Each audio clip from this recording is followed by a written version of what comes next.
Merry Christmas and a happy Hanukkah to all of you, whether this is your first time here or your last time. Just kidding. The mods will be at you. Okay, so I have to tell you about these very bizarre, very weird laws that apply on Christmas. And yes, my friends, these are not entirely just sort of dead letter laws. These are some that get enforced and some that just get mocked. And I want to share with you one of the sources that I used for this. Thank you, Michael.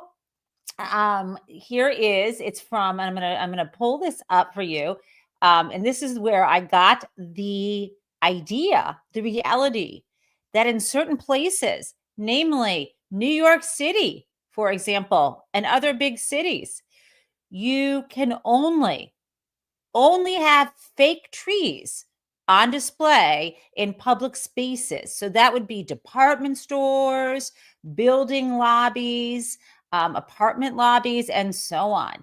And yes, sometimes that gets enforced by the fire department. Does not make them very popular. So let me share with you my evidence. I'm sharing these what Hein Online referred to as the 12 bizarre laws of Christmas. And no, we do not want to subscribe to their blog right now. Okay, I'm sharing with you, this is the source of some of the 12 bizarre laws about Christmas. The weird one that I mentioned to you, let me go to this one that I like the most.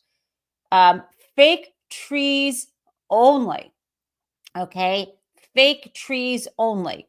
So where do I get this from? Right here. Now I'm going to stop sharing that source and share for you instead our thumbnail. I'm going to share with you some super weird Christmas laws. Let's start with the fake trees only story. Okay, so the fake trees only story comes out of New York and other big cities. And just it is so well written here. I'm going to share part of the Hein Online blog, and this was written by Lauren Zazara. And I'm going to throw this in the chat so you can study it on your own and click through to her sources. Okay, so here we go. This is the rule in New York, again, in other big cities, that you can have fake trees only. So let me read what she said, that New York is the city that never sleeps. And it's also the city where you'll never see a real tree in a store because the law designates it as a fire hazard. Same goes for apartment building common areas. And some renters got pretty angry a couple years ago when the New York Fire Department removed their trees from their lobbies. And my friends, yes, this is true.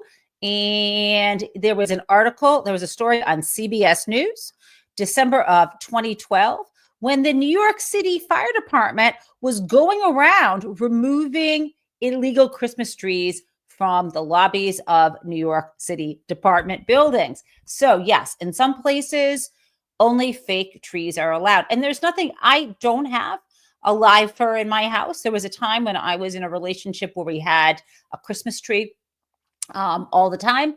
I don't do that because I wasn't raised doing that, but I absolutely love the smell of a live Christmas tree. Keep them watered, my friends. But I also respect people who have other tastes if they do the trees, whether it's a bright, shiny silver tree or a pink fake tree or a green one, whatever. I think bringing light into our lives is what we need right now. Okay, I got another weird one. 3 reindeers required? What the heck is that about? Okay, this is actually something I find fascinating, and I really wish that I had studied this in my constitutional law class. And there was a case by the U.S. Supreme Court called Lynch v. Donnelly. I'll forgive you if you've never heard of it, because neither have I. Now, this case, again, this is according to my Hein Online source, and then I will, of course, share the case with you now in a moment. According to this case, there was a rule established which people satirically refer to as the so-called three reindeer rule. What this is about is if, you know how we have this thing called the First Amendment to the US Constitution, and we don't want the federal government or any state or city establishing a religion, right? That's what we know. And we're not supposed to endorse a particular religion. So one of the things that is embodied in this notion of separation of church and state, again, in this First Amendment, is both the government can't establish a religion and can't interfere in our free exercise of our religion. Now, of course, this gets very complicated in all the cases that have followed. But one of them, fascinatingly enough, talks about exactly how it would be possible to have a Christmas display, right? And a Christmas display where you want to have some of the symbols of Christmas, like, you might want to have a crash, or you might want to, I don't know, and I'm going to pull this up right here. You might want to, because I want to show this with you, because I think this is kind of in the weeds or in the Christmas tree ornament branches. So you might want to have in the, on the City Hall lawn, or in the, here we go, Lynch v. Donnelly, or you might want to have, I don't know, somewhere in public property, something beautiful celebrating the holidays. So here we go. This is our Lynch v. Donnelly case that I'm sharing with you right here. And then I'm going to remove it for you. And I'm going to give you the link in the chat. This is a wonderful website called oye.org. And you can look up old cases or new ones that have been decided, and they'll tell you what they say. This is what the three reindeer rule comes from. So in Lynch v. Donnelly, let me take a sip of my coffee. In Lynch, it's a little cold. I don't know why. You know what? It's fine. I'll drink it after. Okay. In Lynch v. Donnelly, here are the facts of the case. It originates in the city of Pawtucket, Rhode Island. And in this city, they would put up a Christmas display right in the city's shopping district. And this is something the city did. And in this display, they had Santa Claus's house. They had a Christmas tree. They even had like a banner that said "Season's Greetings." And alongside that, there was a, standard nativity scene. Now, you probably are familiar with what a nativity scene is, right? A nativity scene has, the shelter, the little, I want to call it a hut, but I guess it's not a hut, where Jesus is in the manger. I'm sorry. I know that they were seeking shelter during the census. At any rate, there he is. We have them. We have Jesus swaddled in the manger. We have Mary and Joseph around, that kind of thing, right? Now, this crash, which is, baby Jesus in his manger, had been on display for 40 years, right? This was a city tradition. And someone named Donnelly objected to this display. This is why it's called Lynch v. Donnelly. It started out with Donnelly. And I'm assuming Lynch is, the city manager maybe in that case. Forgive me, because I just learned about it yesterday. So I'm sorry, Lynch was the mayor of Pawtucket. So we get the citizen of Pawtucket, Rhode Island, sues the mayor, asking him to take down the crash, seeing it was a religious display in his view. And what happened is the Supreme Court eventually takes this case. And the question they asked was, did including the nativity scene, is including this nativity scene with the crash with baby Jesus and Mary around and so on in the city's display, did that violate the Establishment Clause of the First Amendment to the U.S. Constitution? And it was a 5-4 decision where the majority said no. It's not a violation. This was in March of 1984 when it was decided. And so fundamentally in this decision, what the Supreme Court said was, you know what? The Establishment Clause isn't violated by merely including the creche because it wasn't, this whole display in total wasn't designed to convey a religious message, and that it had legitimate secular purposes, meaning, Christmas is not just a religious, very serious religious and spiritual religious holiday for many people, but it also has secular meaning. As you know, the Christmas tree did not come from Bethlehem, and so on, right? That this is part of secular culture.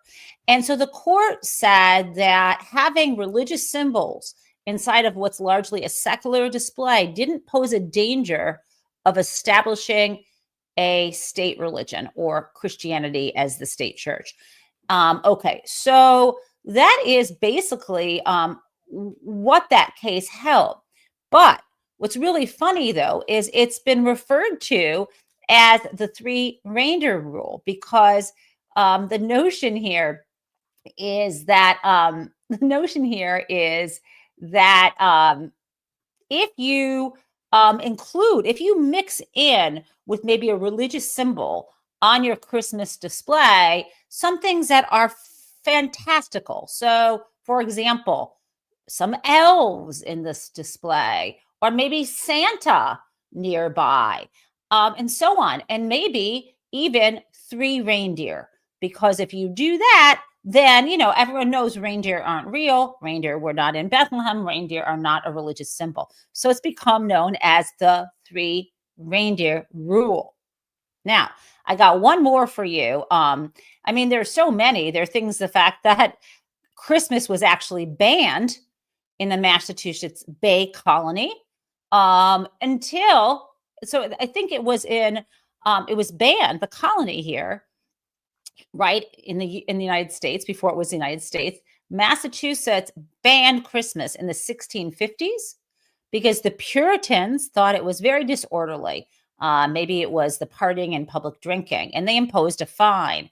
It took, 31 years till 1681 when the ban was lifted. I think the public wanted celebrations. At any rate, it then became an official holiday in 1856. Now, I'm getting a text from my husband, Michael, telling me that reindeers are real. Okay, honey, so is Santa. Other things besides that was, there are tree taxes. My favorite thing is that apparently in Michigan, when you buy a live Christmas tree, you have to carry your receipt with you, because if someone pulls you over, like the police, I don't know why they would stop you if they say a tree on top of your car. But the idea is that you have to keep your receipt. And I think I understand why that is. I think the idea is there might have been a concern. There are a lot of trees in the Great Lakes state that people might be just going to someone's farm and cutting down their trees. So I think that is legit.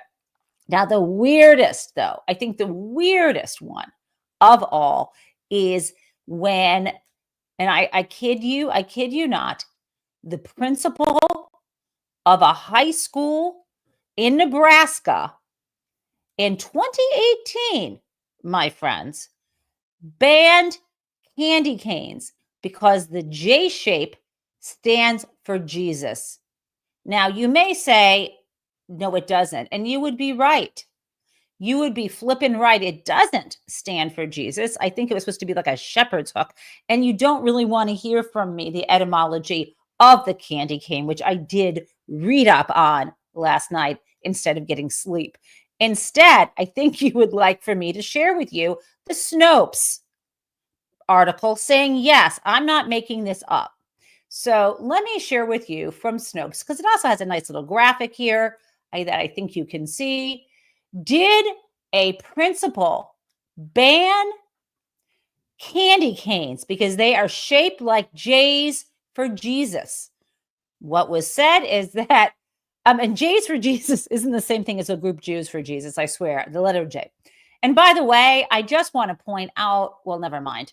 obviously that Jesus, his name, was not written in English, but that's way back.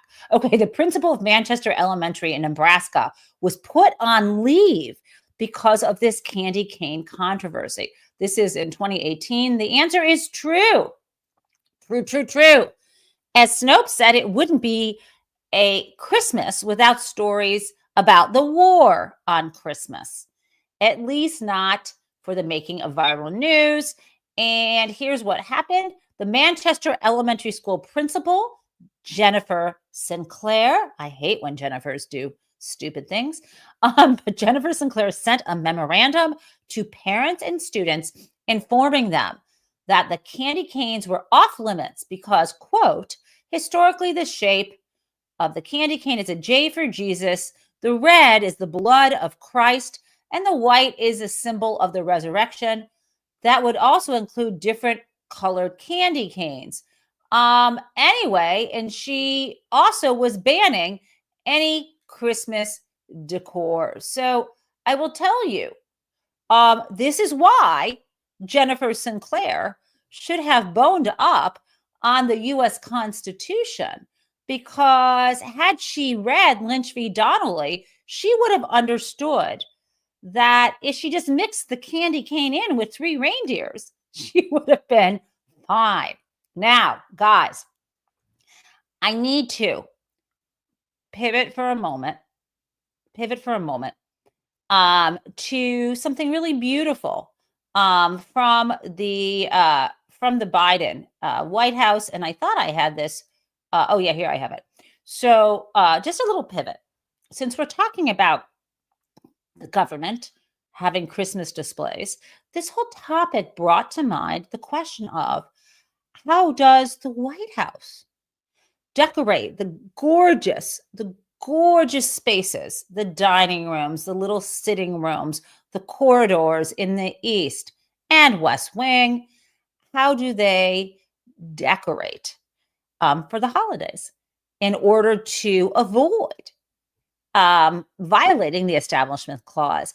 And the thing here is, I didn't even need to go off and do any research, because last year I was lucky enough to have gotten an invitation to one of the White House Christmas parties. It was the night of my life. I had my oldest kid, Emily, come in from Philadelphia. At the time, I came down from Massachusetts. It was utterly magical. I still remember the gingerbread cookies. So in preparing for today's show, I decided to go through my photos of the evening, not all of them, of course, but quite a few of them. And this was November 29th, I think, last year. We were invited to one of the first Christmas parties because for some reason, the person in the White House who was at the time in charge of rapid response in the digital area saw me as a quote unquote influencer. I've never felt so young in my life. And so I got to go. So let me share with you some photos. And then we can talk about not just the beautiful arrangements, as well as the food. I really wish I could play you some of the sound, but which I probably can, but that's not the point. Let me show you how they resolved that problem. So let's look here. This is the White House from last November. This was when we were leaving, looking at Lit Up. And then this was kind of walking in. I don't know if you can see above this White House seal. It was either walking in or walking out. One of the hallways was lined with these gorgeous candy canes. And I don't think they're a symbol of the resurrection, but just in case they solve that problem, I'm sure. Here is Emily checking her phone. She wasn't always doing that. I think she was looking at her photos or texting her friends, telling her where she was. Here's a close-up of one of the Christmas trees. Okay. Here are just some details I took. Look at the tassels on the curtains on the left. I mean, they were gorgeous. And here was just on one of the little tables, a beautiful floral display. Here's Emily in front of it was sort of a magical theme. I think it was like World of Wonder or something. I can tell you last year's theme in a second.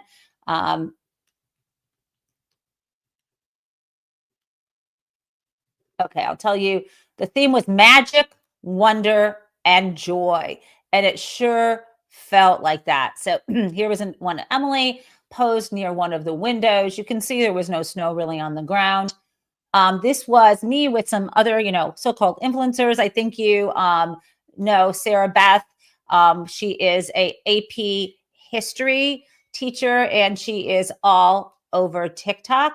Sarah Beth Rosenberg is her name. She's kind of incredible. In the center, I want to say that's Keith Edwards. I'm not sure.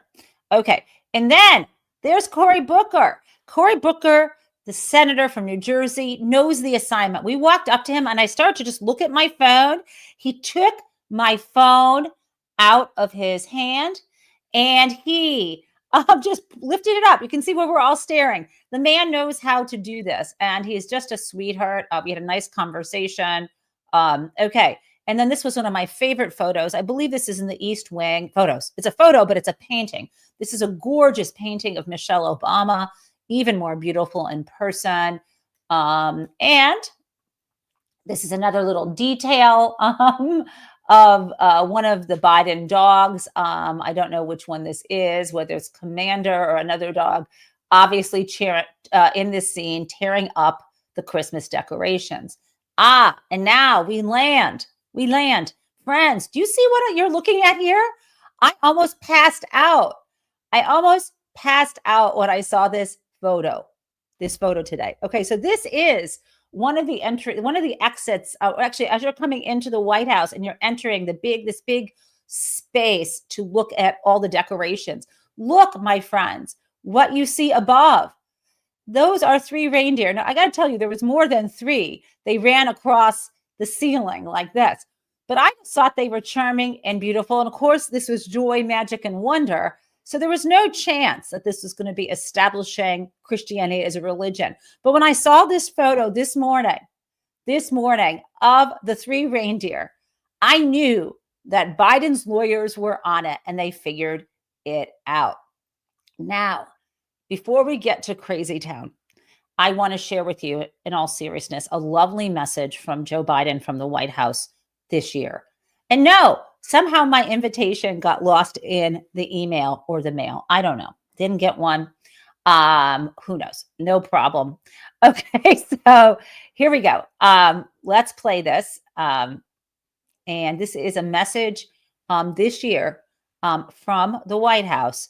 And it is so beautiful. It's showing you the tour this year of the Christmas decorations. Here we go. Fellow human beings worthy of being treated with dignity and respect, because there's so much that unites us as Americans. So much more that unites us than divides us. We're truly blessed to live in this nation, and I truly hope we take the time to look out, not at one another, for one another. As we sing O Holy Night, may I wish for you and for our nation, now and always, that we'll live in the light of liberty and hope, of love and generosity, of kindness and compassion, of dignity and decency.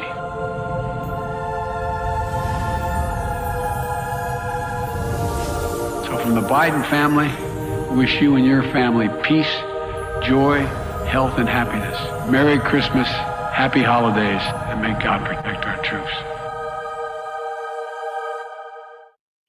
So this year's theme, and I think that was beautiful for Christmas and the White House, is Season of Peace and Light.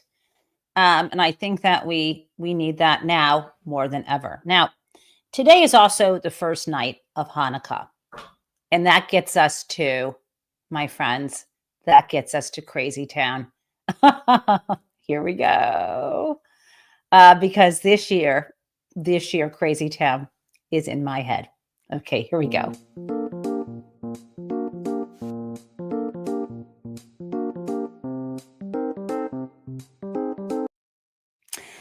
So, Crazy Town. Crazy Town begins with me thinking a lot about the Hanukkah story, right? And as you probably know, or may have heard of, that Hanukkah is a Jewish festival that dates back the story of Hanukkah dates back to the recovery in Jerusalem of the second temple. So this is the temple where ancient Jews would worship. And what had happened way back when on that day was, so this is, it goes back to the 2nd century BCE, right? So that's before the time of Jesus. That is, we say 2nd century, so like 200 years before, right? I think that's how that works. And what happened is the Jews, a group of Jews, the Maccabees, revolted against the folks who were in charge at the time. And this was part of the, I want to say that it was the Assyrians, or it was actually the Seleucid Empire. Let's not get too much into the details. But the reason why we light candles on Hanukkah, one tonight on the first night, then we'll light, you've got a liter candle. We have one tonight, then tomorrow 2, and so on until we get to the 8th night when we're lighting 8 candles. The story about this is that when we took back the temple, and of course you need to rededicate the temple. You need to bring light into the temple. Hanukkah does mean dedication. What happened is that we had oil. My ancestors had oil. This is the story. Oil to light the lamp. But there was only enough oil, they said, according to the story, to light it for just one night. But somehow, according to this legend, right, the Maccabees, again, they defeated the Syrians who had taken our temple from us, and they had a jar of oil, and they thought there was only enough to light the temple for one night. But it turns out the oil, according to the story, lasted 8 nights. 8 nights. So again, here comes Crazy Town.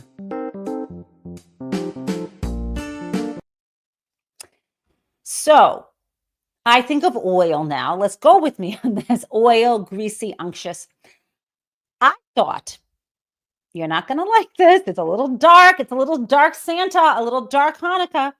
I thought after Donald Trump was elected that there was only enough sleaze in the system that he would last 1 year. But it turns out that he is going to last 8 years. What a Hanukkah miracle. Thank you. I didn't need that miracle. Anyway, I love you guys. Merry Christmas. Happy Hanukkah. See you in the morning.